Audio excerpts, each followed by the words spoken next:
First reading is from the book of Isaiah, chapter 9, verses 2 to 7. The people walking in darkness have seen a great light. On those living in the land of deep darkness, a light has dawned. You have enlarged the nation and increased their joy. They rejoice before you as people rejoice at the harvest, as warriors rejoice when dividing the plunder. For as in the day of Midian's defeat, you have shattered the yoke that burdens them, the bar across their shoulders, the rod of their oppressor. Every warrior's boot used in battle and every garment rolled in blood will be destined for burning, will be fuel for the fire. For to us a child is born, to us a son is given, and the government will be on his shoulders. And he will be called Wonderful Counselor, Mighty God, Everlasting Father, Prince of Peace. Of the greatness of his government and peace there will be no end.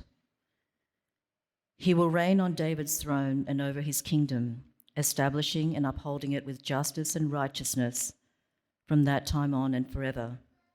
The zeal of the Lord Almighty will accomplish this. The second reading is from the book of John, chapter 1, verse 9 to 10. The true light that gives light to everyone was coming into the world. He was in the world, and though the world was made through him, the world did not recognize him. In John chapter 8, verse 12. When Jesus spoke again to the people, he said, I am the light of the world. Whoever follows me will never walk in darkness, but will have the light of life. In John chapter 20, verse 30 and 31, Jesus performed many other signs in the presence of his disciples, which are not recorded in this book. But these are written that you may believe that Jesus is the Messiah, the Son of God, and that by believing you may have life in his name. This is the word of the Lord.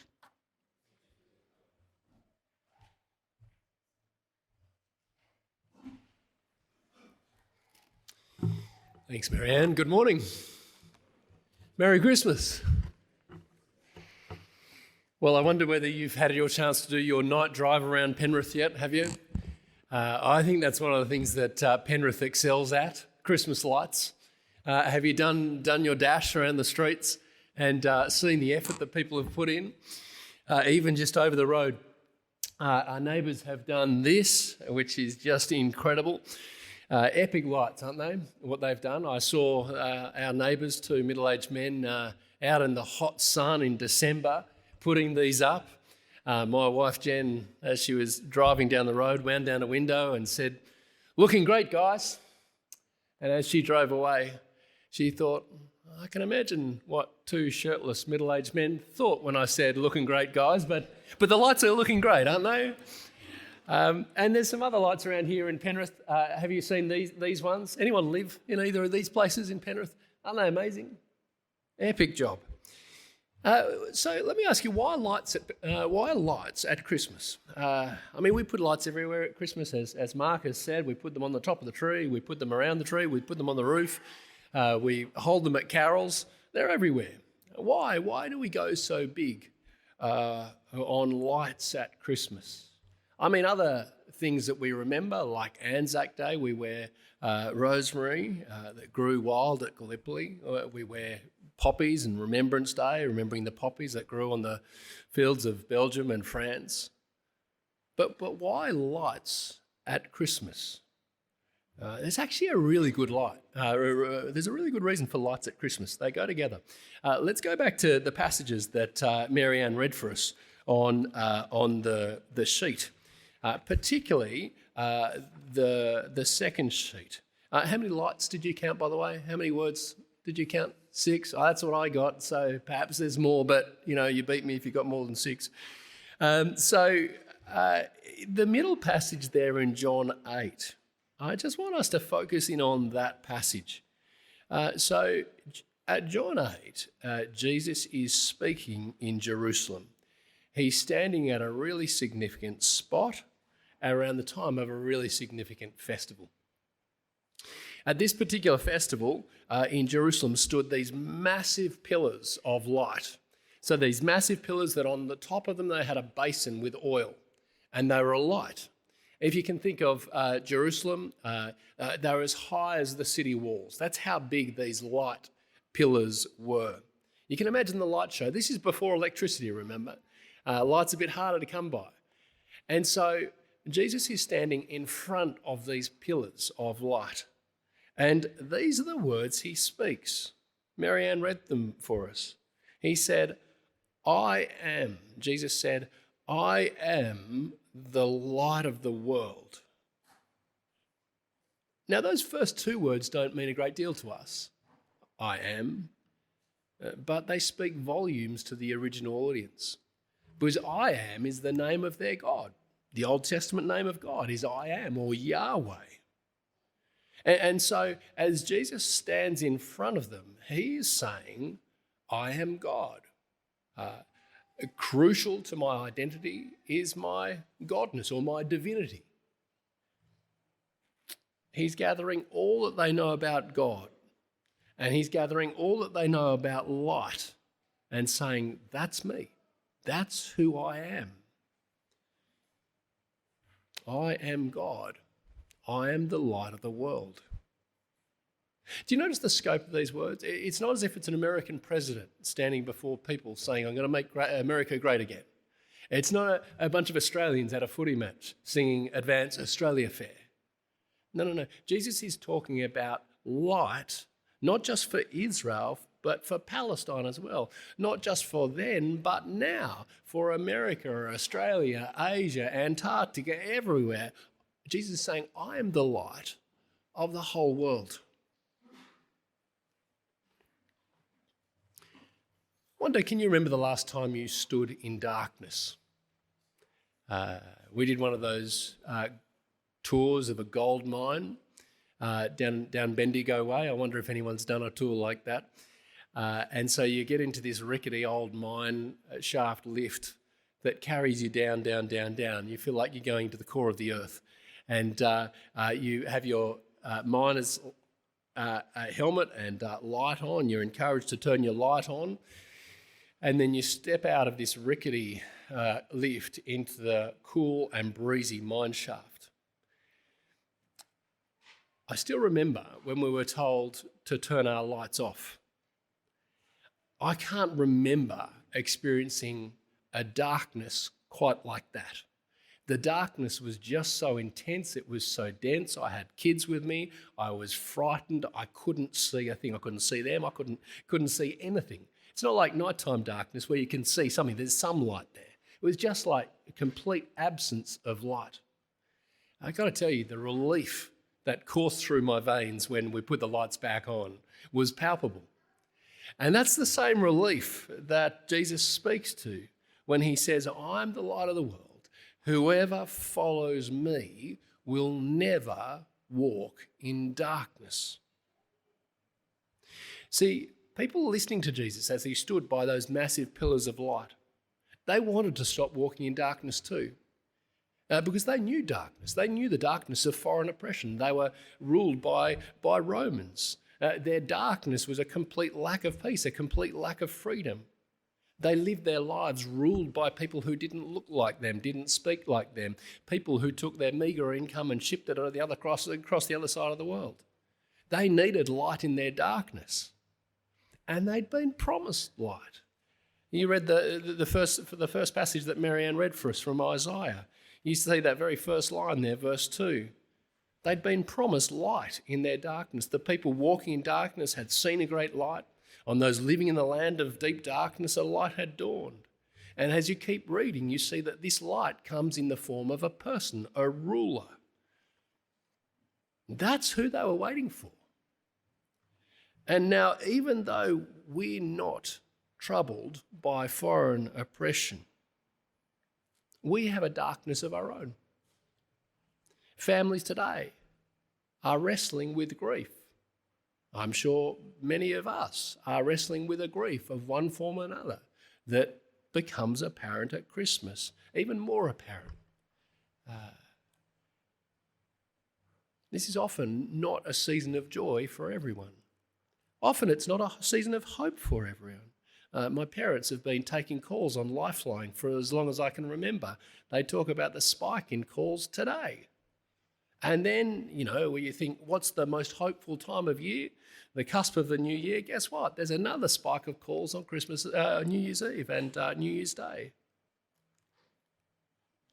Darkness isn't only an experience for those listening to Jesus on that day, is it? You're not alone at Christmas if this is not a time of happiness and joy for you. And I imagine you more than anyone want to know what Jesus means when he says, "Whoever follows me will never walk in darkness." See, Jesus' original hearers would love to think that was about the end of foreign oppression. But it wasn't. You and I might love to think that Jesus' words could mean that this was the end of grief, the end of sadness, the end of relational trouble. But that's not what he meant. Not yet, anyway. He's speaking about another kind of darkness. Jesus means the darkness that is behind all darkness. Jesus is speaking about the darkness that is in each one of us. This darkness is described really well in this book by Rico here, that is our gift to you at Christmas.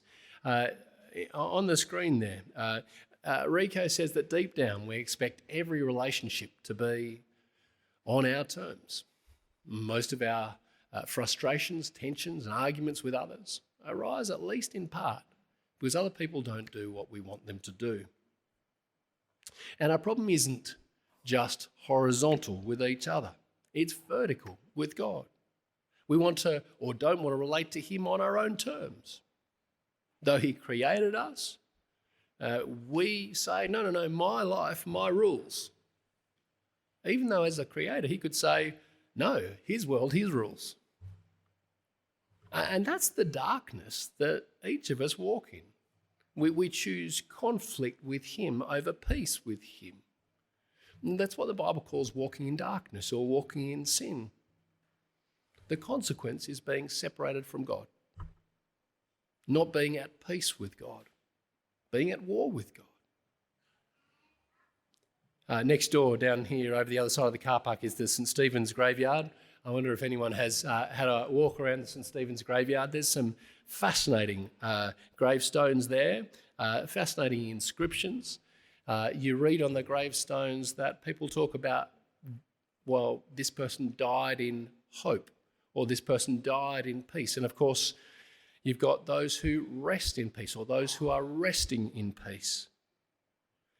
Jesus says to us, there is only one way to rest in peace. That is through walking in the light of Jesus.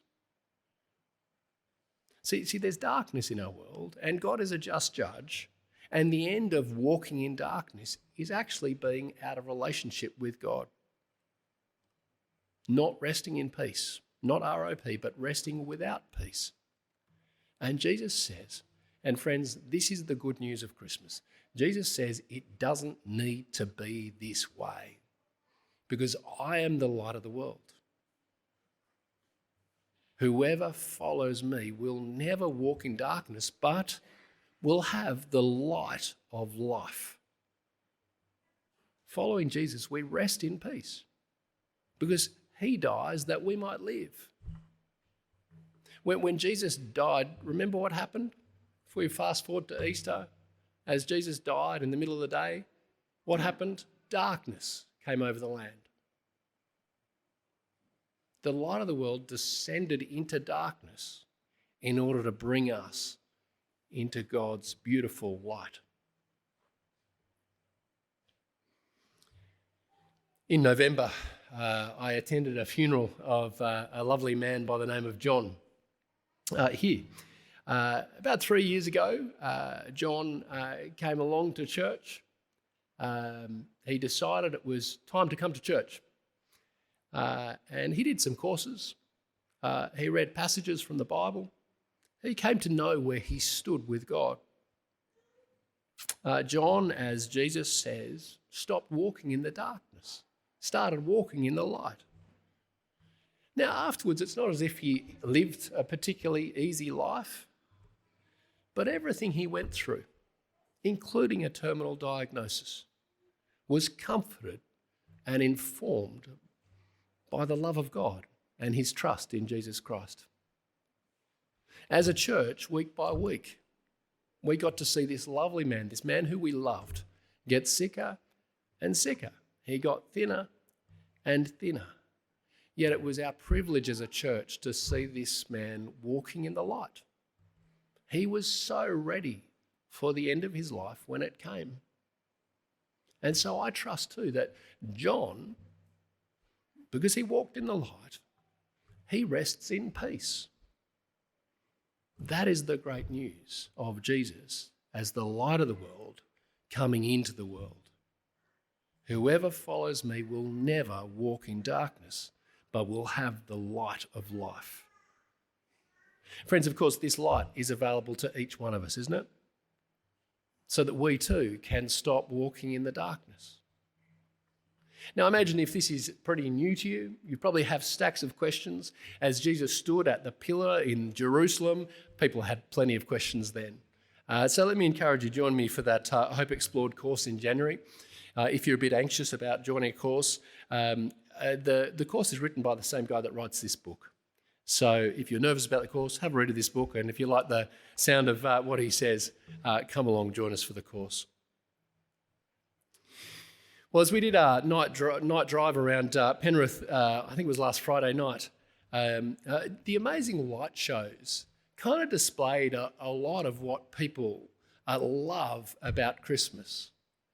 There were lots of blow-up dinosaurs. I'm not sure I understand quite how that goes with Christmas. I haven't worked that one out. That'll be in next year's sermon when I work it out. But there were a lot of Santa Claus. Santa is very important to people at Christmas. And as you see the families walking around the lights, you see that family is very important to people at Christmas. I just want to hold those two things up to Jesus. I mean, Santa Claus, lots of people are very excited. Did Santa come last night? People that Santa comes to, right? Was that done? Good. Excellent.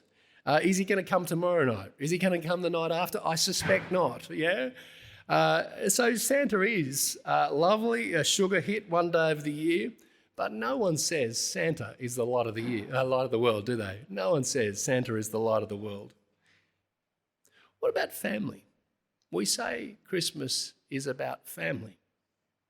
I don't think I've heard anyone say family is the light of the world. Is that something you'd say? Because I think anyone's experience of family would suggest that results are mixed. Family is a beautiful gift of God as an institution, but even the best of families can't possibly live up to the pressure that we place on families at this time of year. For some people, families bring great light, but family is not the light of the world, is it? Family do not forgive our sins without limit. Family do not correct our relationship with our Creator and our Heavenly Father. That's what Jesus does. And Jesus, the light of the world. Well, we love lights at Christmas, and we have every reason to love light at Christmas. Because the birth of Jesus is the birth of light into this world that so desperately needs it. And that's a great reason to put lights on your roof. It's a great reason to put lights on your tree. It's a great reason to put lights in your hand as you sing carols. Because whoever follows Jesus will never walk in darkness. Jesus is the reason we can say to each other, Happy Christmas or Merry Christmas, because it is genuinely happy, it is genuinely merry. Because the light has come into the world. And that's what we sing of when we sing this next carol, Silent Night. You remember the line? Silent night, holy night, Son of God, love's pure light. Why don't you stand? We'll sing that together.